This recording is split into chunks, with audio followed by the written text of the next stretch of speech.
Hi everyone and welcome back to my channel A in Economist. So in the previous video I have given you a brief overview of what statistics is all about.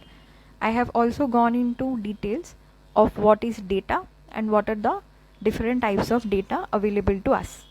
Now once we know data, the next question that comes to our mind is that how to collect that data, right? Once we know what is data, we need to know what are the methods of collection of the data. That is what we are going to do in this session. So let's start with this. The first and the most useful method of data collection is the questionnaire method, right? Is the questionnaire method. Here I have given you a sample questionnaire. So it says that it is the customer satisfaction survey questionnaire. Here what you need to do, you need to measure the satisfaction level of the consumer regarding a family restaurant.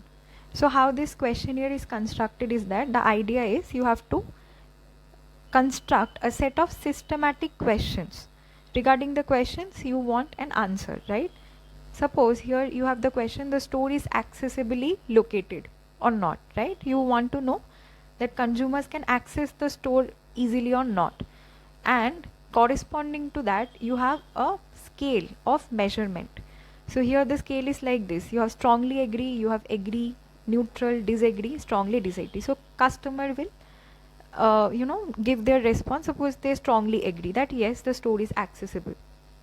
So in this fashion you have multiple questions in a structured systematic way that you have to construct for a questionnaire, and you have to give a scale. And now this scale of measurement may not be in this fashion. You can give it numbers also, say 0, 1, 2, 5. Suppose you have up to 5 numbers of scale. So in this way also you can give the scale. This is one of the ways of the measurement scale, right? So this is a structure of a questionnaire. In questionnaire, on the top of the questionnaire you will have the customer details, then you then you construct certain questions regarding that and you give a measurement scale. This is the questionnaire method. Now in order for a questionnaire to be regarded as a good questionnaire, the questionnaire should satisfy the following features. What are the features? First thing is that the question should be relevant to the subject. You cannot give any unnecessary questions to the consumer. That is not allowed for a good questionnaire. And the question should be put into a simple language. There should not be any sort of complexity. It should be to the point. The number of questions has to be limited. Thirdly, questions may not hurt the sentiments or the ego of the respondents, that you need to take care of. Fourth point is questions should not have dual meaning. No dual meaning is allowed. Fifth, MCQ type of questions should be included for the ease of giving response.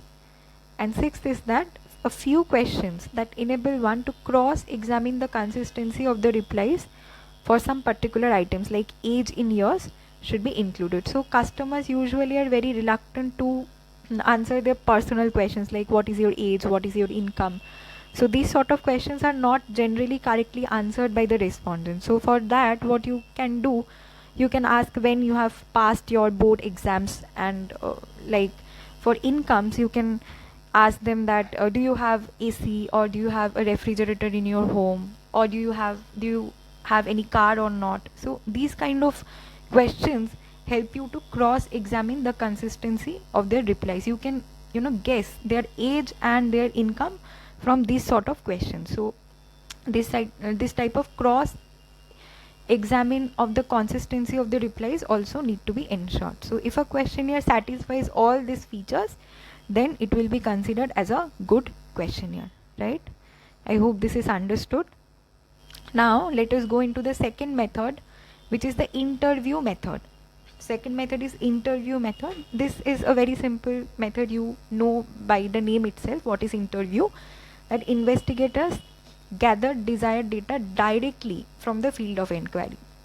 Each investigator carries a questionnaire, meets the informants of the area allocated to him, and tactfully collects the relevant information by the way of interrogation. So it is almost the interview that you face in placements, right? They ask you questions, they interrogate you, and they tactfully collects the relevant information. So in placement codings they ask you, do you know coding or not?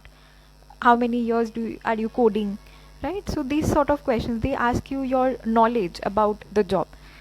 And in case of sample survey, they will ask you some direct questions. How do you feel about your locality? Do you have any complaints about your locality or not? Are you satisfied with the roads and the infrastructures of the place, right? So these sort of questions, some relevant questions that is pertaining to the the aim of the inquiry, right? So these are the questions that are asked in the interview method, and it is a direct source of data collection. And if you have seen my previous video, this is the primary data that is been collected. It is original in nature. It is primary source of data that is collected in the interview method. Okay. Now this type of method has some pros and cons with it. What are the pros of the method? It can be used even when the respondents are illiterate. So you don't need to be educated in order to sit for an interview here, because they ask you some basic questions. Sometimes yes, no questions, right? So you don't need to be highly educated to sit for this interview. Second is that cross examinations can be done easily. As I have given you the example, if you want to know about the income of the person, you could ask, do you own any house or not? Do you have any cars or not, right? So these sort of questions will give you a sense of the income of the person. Okay. Now third thing is that chances of non-response is eliminated due to direct interaction. So if you ask questions face to face, the customer or the informant has to give you some answer. They cannot avoid your question. It may be wrong response, but they will give you some response. So the non-response possibility is completely eliminated, right? So these are some of the benefits of this method. Now what are the cons? Informants might feel hesitant to reveal the right answers. This is one of the problems. Also, some responses may be affected by the interviewer bias. So interviewer may be biased towards some people. So he deliberately may record some wrong answers. So there is a possibility of interviewer bias in this kind of method. And thirdly, the method is expensive and time consuming, right? I hope this is clear. The third method that is used is the mail questionnaire method. So if you have habit of going into shopping malls, they will give you the consumer satisfaction survey, right? You probably might have seen this kind of mails in your inbox that thank you for your purchase, and recently you have shopped with us and we want to know what is your satisfaction level, right? So they will give you this kind of a matrix 1 2 3 4 5. So you have to choose one of the numbers that will indicate your satisfaction level to the place, and also you can write some feedback, right, about this place. So we have all seen this sort of method of questionnaire. Also you have probably seen that take the survey, it will not take you more than 7 minutes and all. So these are the mail questionnaire method, where what happens is that a questionnaire along with the purpose of the investigation is sent to the respondents by mail or by post. So you don't need to directly attend any interview and something. So this will directly be in your email and you have to just fill your response. Sometimes we see that we ignore this kind of mails, right? So the non-response thing is very common in this method. I hope this method is clear, that a questionnaire along with the purpose of the investigation is sent to the respondents by mail or by post.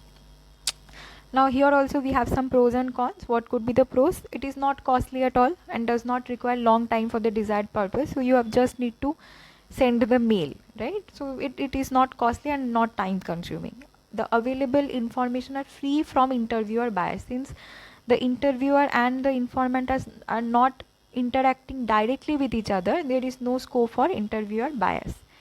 And thirdly, informants can freely furnish genuine answers, especially to the confidential questions. So sometimes we are hesitant to give confidential answers face to face, but we can write it down in email, or we can fill in the feedback form. In that we can mention this confidential answers, right? So informants are freely furnishing genuine answers, especially to the confidential questions. This is one of the advantages of this method. And what are the cons? large amount of non-response, that I have been saying that sometimes we just simply ignore this kind of mail. We don't even open this kind of mail sometimes. So non-response is very common here, applicable only to people who are educated enough to comprehend the significance of the inquiry. So to take the survey, you need to know English, you need to know what is the purpose of this survey and all, right? So you have to have a education level, a minimum education level to comprehend the significance of the inquiry so that you can fill the response, right? And thirdly, it is possible to get back questionnaires which are not fully filled in. So non-response is common, and incomplete information, incomplete response is also very common in this method, right? Moving on, the next method says that direct personal observation. In direct personal observation, enumerators visit the field of investigation and gather necessary information by observation. That is by seeing, by counting, by measuring, etc. Right? So what happens is there, you don't need to interact with each other, right? So you are an enumerator, you go to the field of survey and you simply observe your surrounding. You simply observe your surrounding. You are not asking any questions, you don't carry any questionnaire and all. So just by looking at the lifestyle of people, you can comprehend that what are their income range and what are their age level, right? So you can gather many information just by observing your surrounding or your field of inquiry, right? Just by going into the field of inquiry. And this is what happens in the direct personal observation method. Enumerators do not depend on others to collect the information, and the authenticity of the data depends on the honesty, sincerity, capability of keen observation by the enumerator, right? So everything, the authenticity of the data depends completely on the enumerator, depending on his capability of observation, his sincerity and his honesty, right? Pros and cons. Here it is possible to collect genuine information because you are just collecting data by looking at the site, right? There is no hiding thing, so you can collect genuine information. Also, the scope of bias due to respondents is completely eliminated because there is no interaction. Whenever there is interaction, there is a possibility of bias, but here you don't have any interaction. And cons will be there, it is an expensive method. This process is not appropriate for large data. You can observe only a small place of inquiry, not a large place. And efficiency depends completely on the enumerator itself, right? Enumerator himself. Okay, and the final method would be the indirect oral investigation method. Indirect oral investigation. Here the requisite data is collected from indirect sources, and the persons possessing data, correct and elaborate knowledge about the problem at the hand are selected, and they are interrogated for gathering the desired data. Accuracy depends on the impartial attitude of the source of information. So the choice of the people from whom the data needs to be collected is very crucial here. So impartial attitude of the source of information matters. Also the honesty of the invigilator or investigator impacts the method.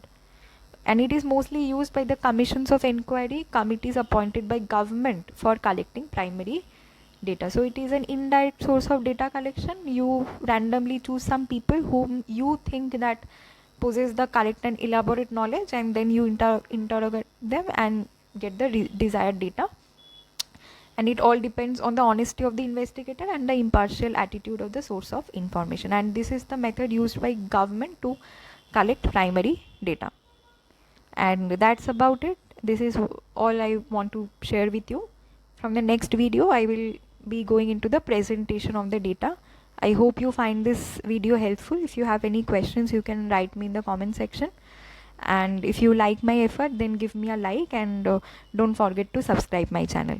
Thank you for your time.